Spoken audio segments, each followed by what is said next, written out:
ఈ కల్వకుంట్ల ఫ్యామిలీలో మాట్లాడుకుంటే రాజ్యాంగబద్ధంగా ప్రజాస్వామ్యంలో ఓట్లేసి వీళ్ళని గెలిపించి కేటీఆర్ను కావచ్చు, హరీష్ను కావచ్చు, కవితను కావచ్చు, కేసీఆర్ను కావచ్చు, ఇక సంతోషం అంటే రాజ్యసభ ఇచ్చారు, అది వేరే అంశం. సో వీళ్ళందరూ కూడా ఉన్నారు అని అంటే కనుక దానికి ప్రజాస్వామ్యబద్ధంగా జరిగినటువంటి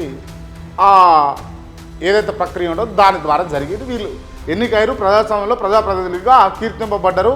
వీళ్ళు వారి పనులు చేసుకుంటూ పోయి అదే సంపాదించారు, అది వేరే అంశం. సో అది జరిగింది.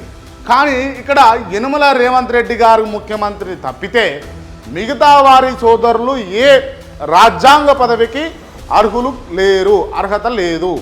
వాళ్ళు ఏ ప్రత్యక్ష ఎన్నికల్లో పోటీ చేసి ఓట్ల రూపకంగా గెలిచింది లేదు. కానీ వీరి సోదరుడికి వస్తూ ఉంటే స్కూల్ పిల్లలు ఇట్లా సెల్యూట్ కొట్టి స్వాగతం పలికి డప్పులు కొట్టుకుంటూ ఆయన తీసుకొని పోవాలి. కలెక్టర్ గారు వచ్చి పక్కన నిలబడి సాదర ఆహ్వానం చేస్తూ ఉంటారు, ఊడిగం చేస్తూ ఉంటారు, ఒక రకంగా మాట్లాడుతూ ఉంటారు. సరే కలెక్టర్ గారిని అట్లా వచ్చా క్రాంతి అని అంటే ఎస్ అనొద్దు. కానీ కలెక్టర్ సంబంధించినటువంటి విధి విధానాలు ఏ విధంగా ఉంటాయో గదేదో సినిమా మొన్న వచ్చింది రామ్ చరణ్, ఆ సినిమాలో చూపించారు, బ్రహ్మాండంగా చూపించారు. ఇంత పవర్ ఉంటుందా కలెక్టర్కు అనేటట్టు చూపించారు. అది ఒక ముఖ్యమంత్రిని సైతం ఎట్లా ఒక కలెక్టర్ ఎట్లా గడగడలాడిస్తాడు అని అన్నది ఆ సినిమాలో ఉన్నది.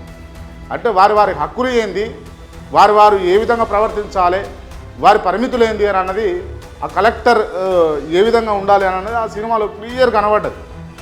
సో గట్లా ఉంటుంది కలెక్టర్ అని అంటే. కానీ ఇక్కడ ఏం జరుగుతుంది అని అంటే ఈ కలెక్టర్ ఉన్నటువంటి శక్తులు వారికి ఉన్నా కూడా వారిని ట్రాన్స్ఫర్ చేయాలన్నా, వారిపైన ఏమైనా అభండం వేయాలన్నా, వారికి ఏమైనా ఇబ్బంది పెట్టాలన్నా ఈ రాజకీయ నాయకులు